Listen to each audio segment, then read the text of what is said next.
Paz, Senhor, a todos os irmãos. Vamos orar nesse momento para ouvirmos a palavra do Senhor. Pai, queremos te dar graça por aqui estar a tua presença, por tudo quanto já temos ouvido nessa noite, os louvores que tem falado nos nossos corações, da tua palavra. Pai, pela tua voz que se faz presente, Senhor.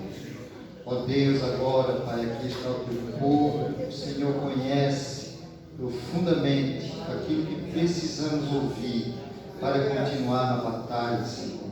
Guerreando, Senhor, a cada dia. Ó Pai, usa agora o teu servo como tens usado este canal, Senhor. Toma nas tuas mãos, Senhor, uma vez mais e usa com poder e autoridade pela tua palavra, em nome de Jesus. Amém. Paz do Senhor, meus irmãos. Amém. Paz do Senhor, meus irmãos. Amém. Acerte por gentileza, graças a Deus. Vamos abrir a palavra do Senhor. Primeiro livro dos reis de Israel, capítulo de número 19. Livro do rei de Israel, primeiro, capítulo de número 19. Nós estaremos lendo alguns versículos da palavra do Senhor nosso Deus. Nos diz assim, no versículo de número 1: Acabe fez saber a Jezabel tudo quanto Elias havia feito e como matara todos os profetas à espada. Então Jezabel mandou um mensageiro a Elias a dizer-lhe: Faça-me os deuses como lhes aprouver, se amanhã estas horas não fizer eu a tua vida, como fizeste a cada um deles. Temendo, pois, Elias levantou-se e, para salvar sua vida, se foi e chegou a Berseba, que pertence a Judá, e ali deixou o seu moço. Ele mesmo, porém, se foi ao deserto, caminho de um dia, e veio e se assentou debaixo de um zimbro, e pediu para si a morte, e disse: Basta, toma agora, ó Senhor, a minha alma, pois não sou melhor do que meus pais. Deitou-se e dormiu debaixo do zimbro. E eis que um anjo o tocou e lhe disse: Levanta-te e come. Olhou ele e viu junto à cabeceira um pão cozido sobre pedras em brasa e uma botija de água. Comeu, bebeu e tornou a dormir. Voltou segunda vez o anjo do Senhor, tocou-o e lhe disse: Levanta-te e come, porque o caminho te será sobremodo longo. Levantou-se, pois, comeu e bebeu, e com a força daquela comida caminhou 40 dias e 40 noites até Horebe, o monte de Deus. E com a força daquela comida caminhou 40 dias e 40 noites até Horebe, o monte de Deus. Ali entrou numa caverna onde passou a noite, e eis que lhe veio a palavra do Senhor, e lhe disse: Que faz aqui, Elias? E ele respondeu: Tenho sido zeloso pelo Senhor, Deus dos exércitos, porque os filhos de Israel deixaram a tua aliança, derribaram os teus altares e mataram os teus profetas à espada. E eu fiquei só, e procuram tirar-me a vida. Disse-lhe Deus: Sai e põe-te neste monte perante o Senhor. eis que passava o Senhor, e um grande e forte vento fendia os montes, despedaçava as penhas diante do Senhor, porém o Senhor não estava no vento. Depois do vento, um terremoto, mas o Senhor não estava no terremoto. Depois do terremoto, um fogo, mas o Senhor não estava no fogo. E depois do fogo, um cício tranquilo e suave. Ouvindo Elias, envolveu o rosto no seu manto, e saindo, pôs-se à entrada da caverna, e eis que lhe veio uma voz e lhe disse: que faz aqui, Elias? E ele respondeu: tenho sido extremo zeloso pelo Senhor Deus dos exércitos, porque os filhos de Israel deixaram a tua aliança, derribaram os teus altares e mataram os teus profetas à espada. E eu fiquei só, e agora procuram tirar-me a vida. Disse-lhe o Senhor: vai e volta ao teu caminho para o deserto de Damasco, e em chegando lá, unge a Azael, rei da Síria, a Jeú, filho de Ninsi, ungirás rei sobre Israel, e também Eliseu, filho de Safate de Abel-Meloá, ungirás profeta em teu lugar. Amém? Amém? Glória a Deus. Meus irmãos, me dê a sua atenção, por gentileza. Eu estou com uma palavra no meu coração durante já 2 semanas. E eu tenho orado, e eu tenho conservado essa palavra no meu coração, e pedido para que o Senhor me desse a oportunidade para me ministrar a sua igreja. E a palavra que Deus colocou no meu coração há 2 semanas atrás é: por que Deus nos faz sangrar? Por que Deus permite que nós sangramos na jornada, no caminho da nossa fé, na luta do dia a dia? Por que Deus permite que nós sangramos? E eu quero falar sobre essa perspectiva, sobre a ótica do ministério do profeta Elias. Todos nós sabemos a envergadura e a dimensão, o alcance, e até mesmo a forma poderosa como Deus usou Elias no meio da nação de Israel, e isso não há dúvida. O registro bíblico está aqui para atestar o que vou falar nessa noite. Mas eu quero dizer que, mesmo a história praticamente ilibada do profeta Elias, nós vamos ver um momento de sangramento, nós vamos ver um momento de angústia, nós vamos ver um momento de decepção. Vamos ver bem pontuado um momento de impotência diante da luta e diante da adversidade. E eu quero usar a vida desse profeta de forma rápida e simples, para que a igreja do Senhor possa glorificar o Senhor, nosso Deus, nessa noite. E eu tenho certeza que Deus falará bem íntimo no teu coração. Porque Deus nos permite sangrar? Porque Deus permite que nós choramos, e às vezes choramos copiosamente? Porque Deus permite que alguns medos invadam a nossa alma, a ponto de tirar certezas e convicções da nossa mente e do nosso coração?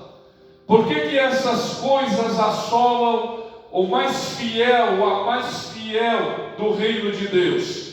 Por que Deus permite que homens experimentados no relacionamento com Ele, parece que declinam em algum momento, quer seja no sentido emocional, ou quer seja no sentido espiritual, parece que declinam em uma espécie de montanha russa? Um dia são imbatíveis, e no outro estão enclausurados dentro de cavernas, pedindo até mesmo a morte. Ora, meus irmãos, se com Elias ele experimentou essa espécie de paradoxo, essa espécie de antagonismo espiritual, o que vai fazer, ou o que diria nós nessa noite, se é bem provável que aqui possa ter gente que está vivendo exatamente esses dilemas existenciais? Eu acredito nisso. Eu mesmo já abri a minha boca muitas das vezes no meio das minhas lutas e das minhas provas, dizendo: Senhor, garante na tua palavra que tu não esquece de ninguém, mas eu acho que de mim o Senhor esqueceu. Eu mesmo já pedi a morte no mínimo uma dezena de vezes. Tamanho era a impotência e a incapacidade diante da luta e diante da prova. Quantas vezes a gente espera que a noite passa para que o sol rompa e traga novas perspectivas, nova esperança, e aquela noite parece que não termina nunca, parece que é uma noite sem fim. Quantas vezes nós já vivemos isso? E eu posso ter certeza, eu sinto a graça de Deus em ministrar isso no teu coração. Certamente há algumas feridas, certamente há algumas marcas, certamente há algumas dores, certamente há algumas decepções, certamente você não está entendendo muitas das vezes o agir de Deus na tua vida, ou as circunstâncias, ou porque que a tua vida está passando por esse turbilhão. Mas eu quero te dizer que no meio desse caos, no meio de tanto sangue, no meio de tanta batalha, no meio de tanta guerra, há um Deus que se fará presente, estenderá suas mãos na hora e no momento exato, e te resgatará, te colocará no alto de uma montanha, te dará nova visão, nova perspectiva, um horizonte de contemplação, e a glória do Senhor se manifestará sobre a tua vida. Quantas vezes nós já dissemos para Deus: basta. Quantas vezes você mesmo que está aqui hoje, vamos deixar o evangelho triunfalista, o evangelho do supercrente, da supercrente, o evangelho do homem que não sente nada de lado, e vamos tratar o evangelho de gente aqui nessa noite. Quantas vezes a gente não passou por assombros, quer seja diante de uma enfermidade? Como se lida com o diagnóstico do médico dizendo que é câncer? Glória a Deus. E que todos os projetos agora estão em xeque. Como se lida diante da ruína financeira, em que todo um alicerce familiar estava projetado, e agora não há mais base, não há mais nada que lhe dê garantia? Como se lida quando você pensa que a tua família está no controle das tuas mãos ou das tuas palavras, e de repente você vê filhos e filhas e noras e genros escapando pelos dedos, e você não consegue mais alcançá-los? Glória a Deus. Como se lida com isso? Estou falando com gente, estou falando com pessoas que vivem esses dilemas de dia e de noite. E se o profeta Malaquias não tivesse dito que Elias era um homem sujeito às mesmas paixões e concupiscências do que eu e você, nós teríamos colocado ele em um trono. Nós teríamos divinizado ele. Mas a Bíblia está dizendo: gente, é possível que alguém que esteja em mim, aleluia, vivendo uma fé potente, uma fé ativa, em um dia esteja no Carmelo, incendiado pelo fogo de Deus, e no outro dia exatamente esteja debaixo de uma árvore no meio do deserto, pedindo a morte para si. A coisa que mais tem destruído o crente por aí, roubado a fé de crente, é esse evangelho do tudo eu posso e do tudo eu consigo. É esse evangelho da graça barata, leviana, em que você tem uma certa permissão para fazer tudo o que você acha que tem que fazer e vai encontrar Deus aqui. Não, irmãos, presta atenção. Tem momento no meio da guerra que Deus vai nos fazer sangrar. Ele vai permitir que você sofra, mas não porque é sádico, não porque Ele gosta do sofrimento dos seus filhos. É porque a pedagogia de Deus às vezes foge à lógica humana. É porque às vezes Deus é um exímio professor e usa regras e lógicas que eu e você não usaríamos, e Ele permite porque Ele contempla todas as coisas. Por isso o meu desespero, irmã Savana, é porque eu vejo as coisas em construção, mas Deus não. Deus vê as coisas completas, perfeitas e acabadas, e nada foge do controle absoluto da sua mão. Dê glória a Deus. Só quem acredita nesse Deus. Eu sinto a glória de Deus. Por que Deus nos faz sangrar? Por que Deus permite que eu e você passamos por processos extremamente espinhosos na vida? Enfrentamentos e embates que nós pagaríamos o que tínhamos, nós pagaríamos o que tínhamos para não ter decepções relacionais, traição de amizade. Por que Deus permite isso? Não consigo responder. Eu quero analisar a vida do profeta Elias. Quem é esse profeta? Quem é esse homem? Da onde ele veio? Quem deu carta dizendo que ele era um homem de Deus? Quem disse que ele era um profeta?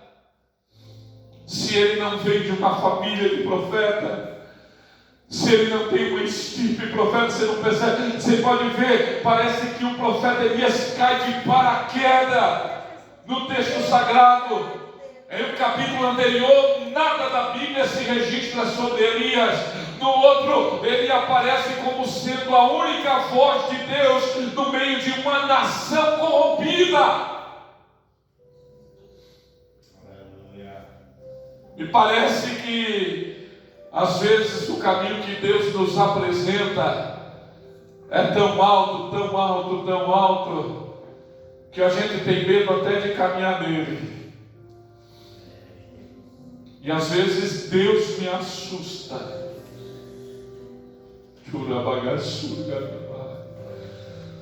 Às vezes Deus me assusta, porque cada vez que eu ouço Deus dizer: eu tenho isso contigo, eu tenho isso com a tua família, isso me assombra. Isso não me deixa só feliz, mas me deixa assustado. Porque como é que eu vou transitar na via que Deus está ofertando para mim agora, de sorte que eu não caia de lá? Como eu vou escalar a montanha da fé, usando as ferramentas certas, as cordas certas, para que eu não me precipite abismo abaixo? Por isso que eu entendo o grito de Davi, quando ele ouviu dizer que Jonathan, o seu melhor amigo, tinha caído no meio da guerra e no meio da batalha, e Davi dá um grito daí da sua alma: porque, Senhor, porque toma os valentes no meio da guerra. Por que pessoas que estavam ontem conosco aqui, dançando e malhando no Espírito, profetizando, e hoje não estão mais? Devo eu me alegrar e me exaltar ao passo de dizer: veja como eu sou forte, veja como eu sou melhor, caiu fulano, caiu ciclano, mas eu estou de pé? Não, irmão, isso é um alerta muito grande para mim, porque se aqueles outrora também caíram, porque eu também não posso fraquejar.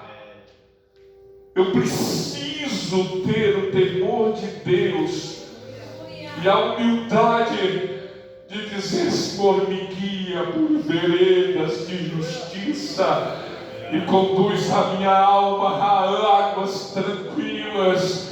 Ainda que eu ande pelo vale da sombra de morte, eu não temerei mal algum, porque eu sei que tu estás comigo. Tu preparas uma mesa perante mim, na presença dos meus inimigos. Unge a minha cabeça com óleo e o meu cálice transborda. Certamente que a tua bondade e a tua misericórdia me seguirão todos os dias, e eu habitarei na tua casa para todo sempre, porque o Senhor é o meu pastor e nada me faltará. Glória a Deus, aleluia. Glória a Jesus. Rabagassura, bagacei. Eu sinto que Deus quer trazer no teu coração e na tua alma. Deus estava me mostrando feridas abertas, chagas ainda muito abertas, e o Senhor está dizendo: eu quero curá-los. Você já sangrou o suficiente, você já sangrou demais. Deus está dizendo: deixa eu fazer uma atadura, deixa eu cicatrizar essa ferida, deixa eu pôr fim, aleluia. Deixa eu estancar o sofrimento, aleluia, que está tão agudo, tão intenso, antes que isso vire uma gangrena e antes que isso venha te matar. Permita-me que o meu bálsamo desça e cure essas feridas, porque Deus nos permite sangrar, porque Deus fez Israel sangrar na guerra, porque Deus fez Jeremias sangrar. Vou melhorar um pouquinho. Porque Deus permitiu que o filho dele sangrasse, fosse moído, esfacelado.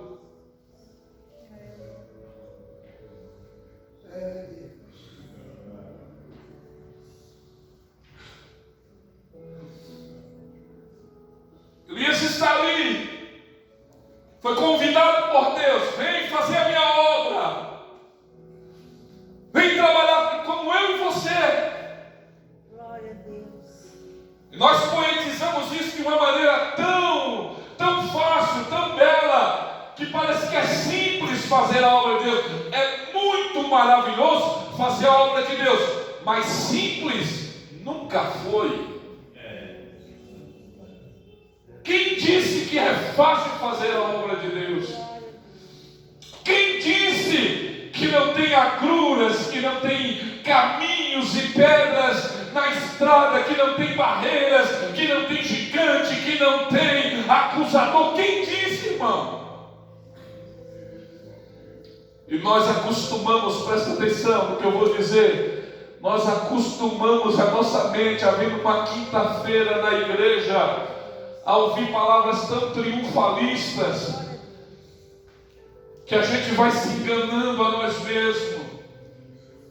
Tudo que a gente quer ouvir é um pregador que chega aqui e diz: vai, é Alice no País das Maravilhas, é Deusinho, é tudo flor, vai, segue teu caminho.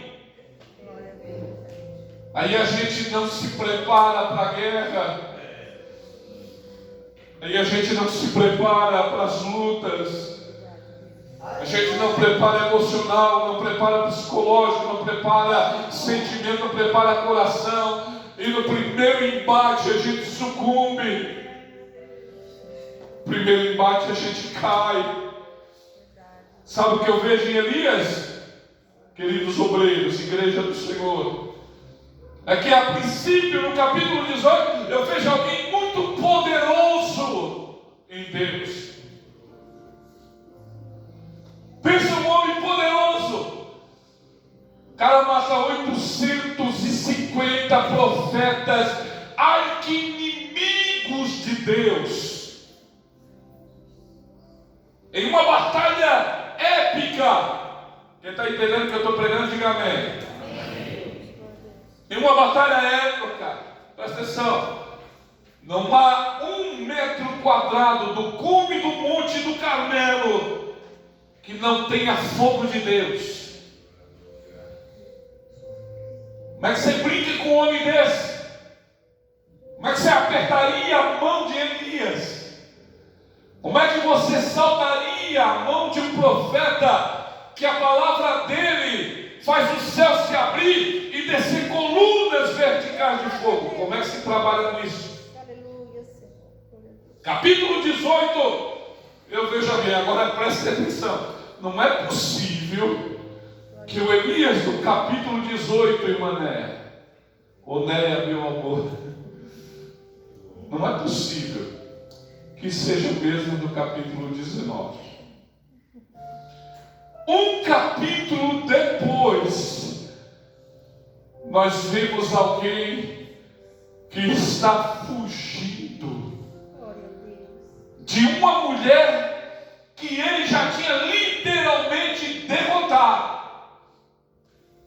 Jezabel e Acabe não são mais ninguém em termos de religião na nação de Israel, porque no dia anterior ficou provado que o Deus de Elias é o Deus que responde por fogo. É o Deus que consome todo o sacrifício. É o Deus que pega desde o novilho até a água, a lenha, as pedras, que consome tudo. E agora, só porque Jezabel está dizendo, e olha a expressão que ela fala, ela não jura em nome do Deus de Elias ou em nome do Deus da nação. Presta atenção no texto que eu li. Ela diz, tão certo como vivem os deuses. Que deuses?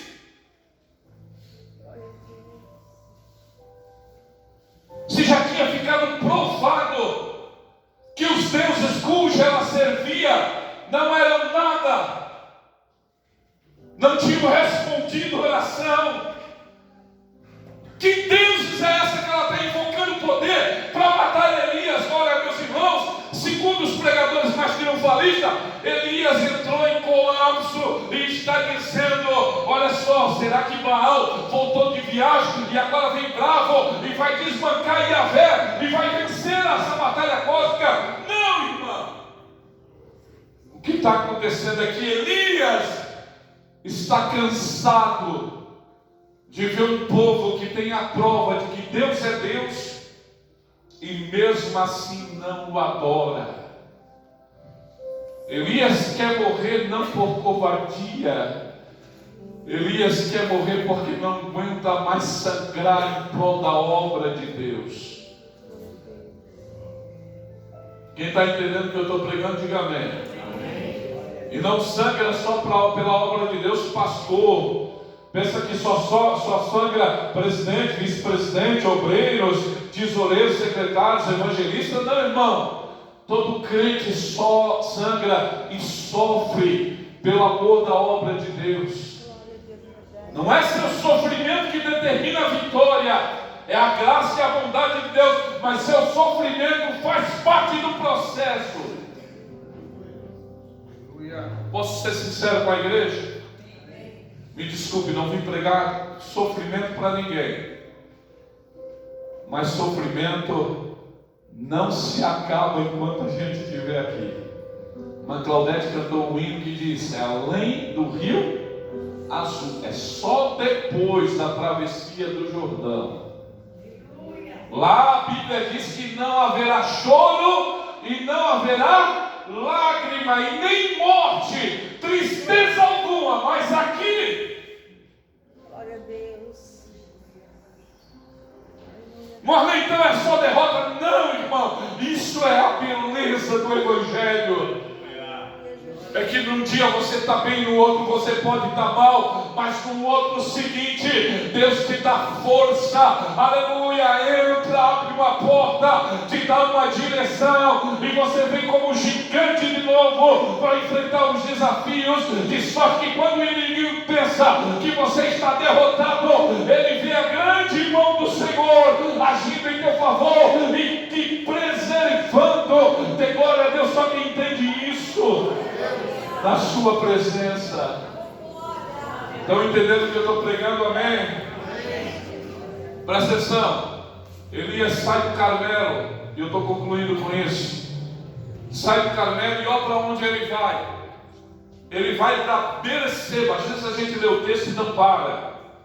Por que ele vai para Berseba? O que é Berseba na Bíblia? Berseba, para quem não sabe, é o quartel-general da adoração de Abraão a Deus. Não é qualquer crente que chega em Berseba. Berseba não é lugar para amadores na fé. Berseba não é lugar para você chegar lá e dar mau testemunho, Zé. Berseba é o lugar onde Deus honrou Abraão de uma maneira sem tamanho e sem precedente. Quando você chega em Berseba, a sombra de Abraão está lá, irmão. Quando você chega em Berseba, o testemunho de Abraão está lá, mesmo Abraão já estando morto, mas a fé dele permanece viva em Berseba. E para ver como o negócio é crítico na vida de Elias, eu quero que os irmãos entendam e não percam isso que eu estou pregando com muito temor e reverência de Deus aqui nessa noite, com amor à igreja do Senhor. É que quando ele chega em Berseba, ele pega o moço dele, que é supostamente o sucessor, e diz assim: fica aqui. Acabou o ministério, acabou a jornada. Está indo para onde, Elias? Não sei. Não há mais esperança para a minha vida. E a Bíblia diz que ele caminha um dia. Eu disse quantos? Um dia. E acha uma árvore bonita. Presta atenção. O melhor lugar que tem para morrer é Berseba. Morrer em Berseba, irmão, é um lugar maravilhoso. Presta atenção aqui. Morrer em Berseba é um lugar maravilhoso. É um lugar onde você é permeado por fé. Memória de Abraão, de Isaac, de Jacó, os patriarcas estão ali. Mas ele caminha um dia sozinho, solitário. No dia anterior, ele está promovendo o maior culto da nação. Não é de uma cidade, é da nação, no Monte Carmelo. E no outro, o profeta como Elias está solitário, debaixo de uma árvore copada no meio do deserto, dizendo para Deus: basta. Chegou o fim. Sabe o que Elias está dizendo? Eu sei que daqui eu não passo. E Deus está olhando lá. Vamos ver quem é que sabe o que de quem. Aleluia. Você pode estar dizendo: a minha vida acabou aqui e agora. Essa semana não tem mais esperança. Como eu fiquei sabendo, nós ficamos sabendo, lamentavelmente, o maestro da igreja sede da Assembleia de Deus e governador Celso Ramos, no meio de uma batalha conjugal, no meio de uma luta, sobe o monte, grava toda a sua subida, manda a localização de GPS para o enteado vir pegar o corpo dele, porque em minutos ele pegaria a corda, colocaria no seu pescoço e se mataria. E nós, muitas das vezes, estamos brigando por coisinhas triviais, enquanto as pessoas à nossa volta estão dizendo: basta, é o fim, eu não tenho mais força para continuar. A Bíblia diz que ele disse que eu me mata porque eu não sou melhor do que meus pais. Eu não sou melhor do que ninguém. Glória a Deus. E ele adormeceu. Adormeceu por quê? Porque estava cansado? Não. Adormeceu na esperança de não acordar nunca mais. Agora vê como a vida da gente, presta atenção, estou concluindo com isso, de fato é uma montanha russa. Ele está no Carmelo aqui, desce para Beceba, desce até o pé de Zimbro, dorme, desce até o sono, e agora é acordado por um anjo de Deus. Você não entendeu?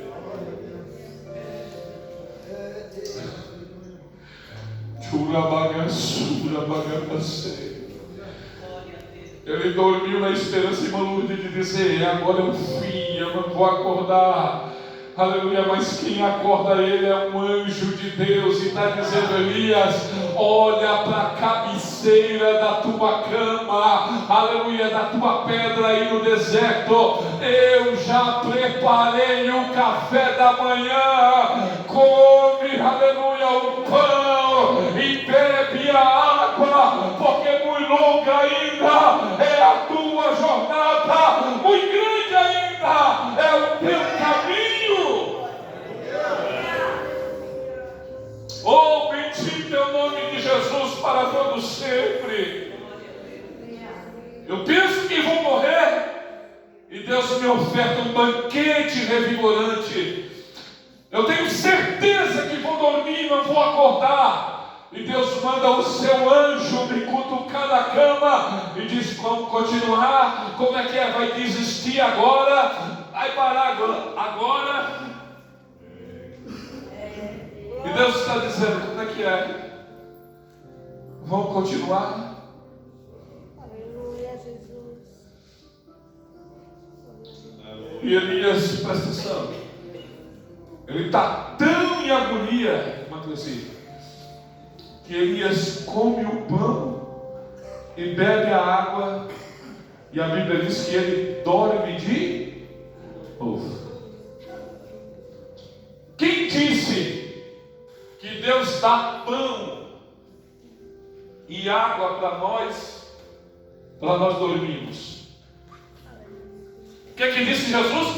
Eu sou o pão da vida. O que é que disse Jesus? Eu sou a água viva. Quem de mim beber nunca mais terá sede, e jorrará de si uma fonte para a eternidade. Quem é que dorme com uma cachoeira aqui dentro, irmão? Glória a Deus. Glória a Jesus. Se Elias está dormindo, ele não entendeu o significado da comida, mas glória a Deus, que Deus é um Deus de segunda chance. Ou se Deus fosse me ouvir nas besteiras que eu já falei, ou se Deus fosse me ouvir nas loucuras que eu já falei por causa da prova, mas Deus deixa eu dormir e fala comigo de novo, em amor e graça e misericórdia. Aleluia, de forma estúpida nem pensar, de forma amorosa e graciosa. E a Bíblia diz: e o anjo de Deus acordou Elias de novo e disse: come o pão e bebe a água, porque muito longa é a tua jornada e o teu caminho. O que Elias fez? Entendeu o significado. Comeu pão, bebeu a água. Escute, o pão estava feito em cima de um braseiro, fogo de Deus. Deus cozinhando, Deus sendo o masterchef no deserto, como lhe é peculiar. A Bíblia diz: porventura poderia Deus preparar uma mesa no deserto? Pois de fato preparou uma mesa no deserto, dando-lhe o pão do céu, cereal dos anjos, dando água de beber para a nação de Israel. Deus sabe preparar mesa no meio da prova e no meio da luta. Quem quer essa mesa? Quem quer esse banquete? Churabacassura bagacei.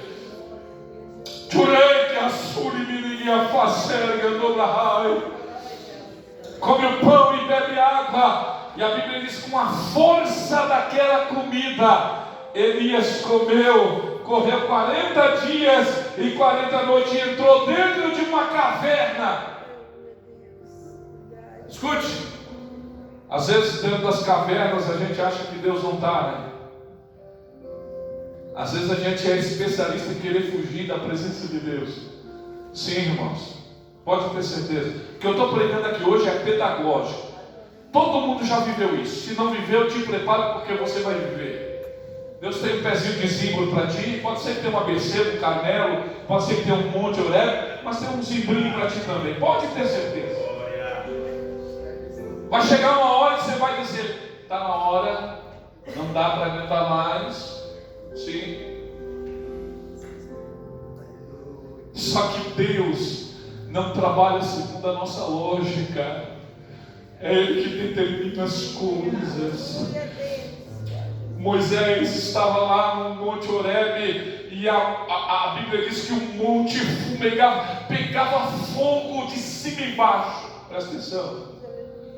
Agora o Elias está entrando dentro da caverna e Deus bate na porta da caverna e ó, pergunta de Deus: o que fazes aí, Elias? Não, Deus diz assim: o que fazes aqui, Elias? Para Elias é uma caverna onde ele tentou se esconder, mas para Deus é a sala de estar da presença de Deus. Elias tentou fugir de Deus e chegou mais próximo de Deus, porque ninguém poderá fugir da presença do Senhor. Aleluia. Sabe o que Elias está dizendo? Sabe o que Deus está dizendo? O que tu fazes aqui, Elias? Como quem diga: bem-vindo à minha casa, bem-vindo à minha presença. E Elias disse: aqui é a casa de Deus, então eu quero ver os elementos que Deus mostrou para Moisés: fogo, terremoto, aleluia, tudo, trovão, relâmpago, vento forte. Eu quero ver Deus falando. E Deus vai lá e cria o mesmo ambiente. Aleluia.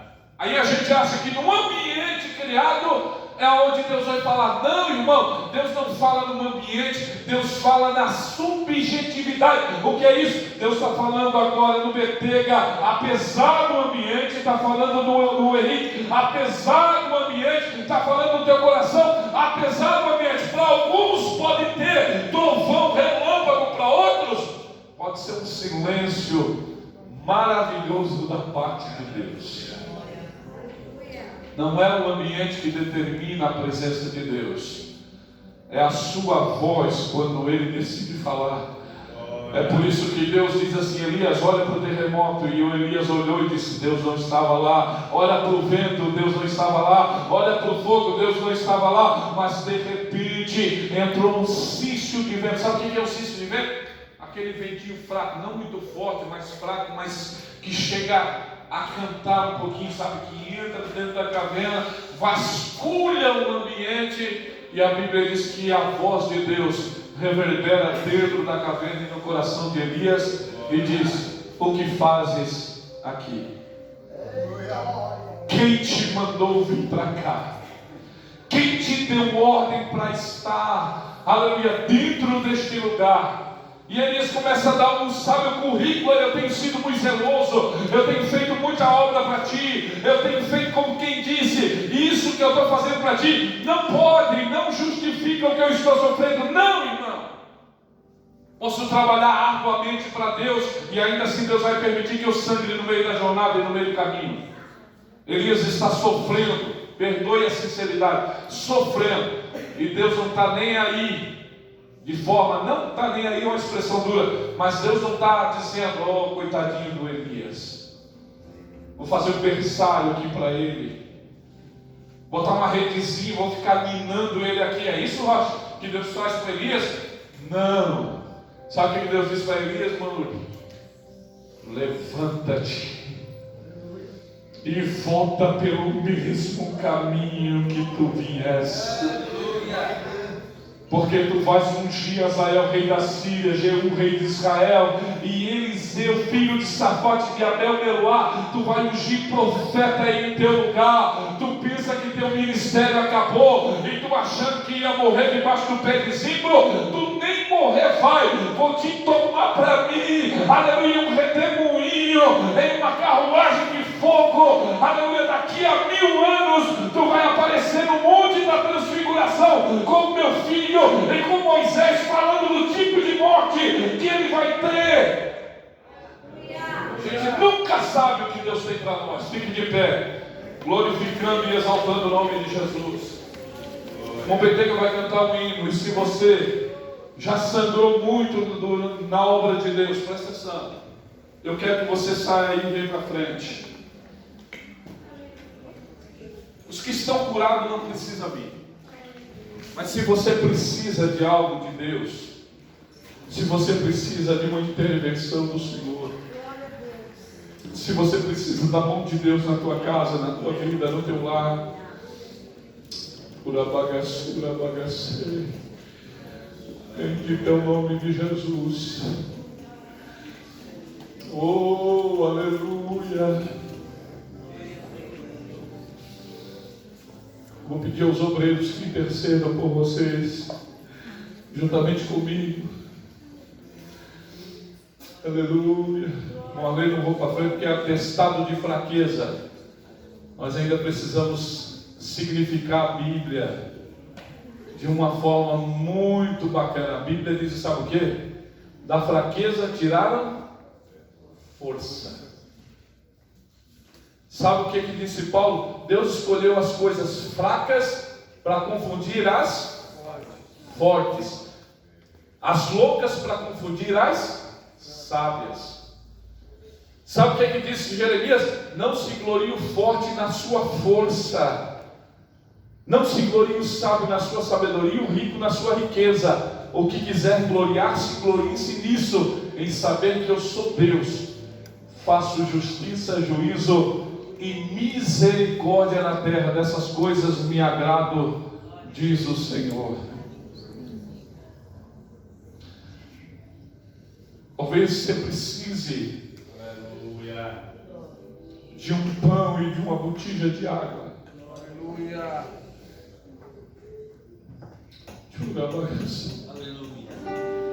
Quem sabe eu preciso. Tenho certeza que eu preciso.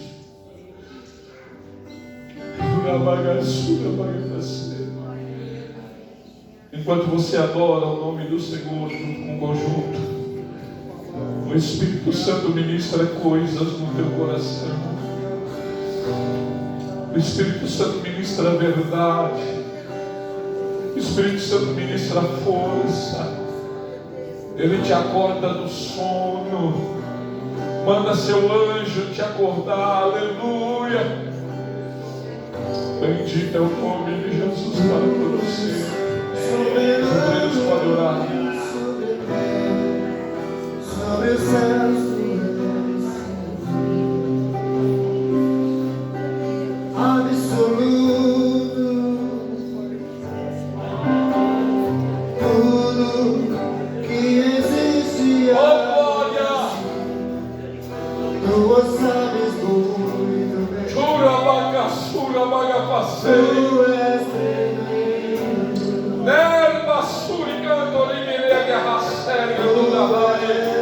soberano sobre a terra, sobre os céus. Deus está te pegando nos colos nesse momento. Absoluto,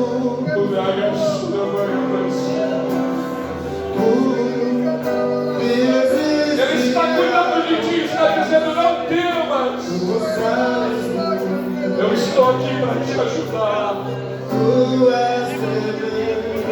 Eu vou restituir muitas coisas que te perderam. Vou devolver as alegrias, O príncipe da vida. algumas convicções. No meu pão e na minha água, a força para a tua jornada, a saúde do teu corpo físico, a esperança para a tua casa.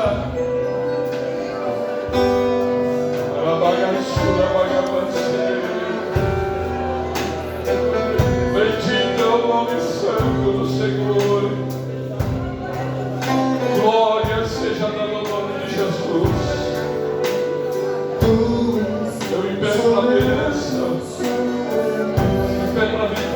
yourself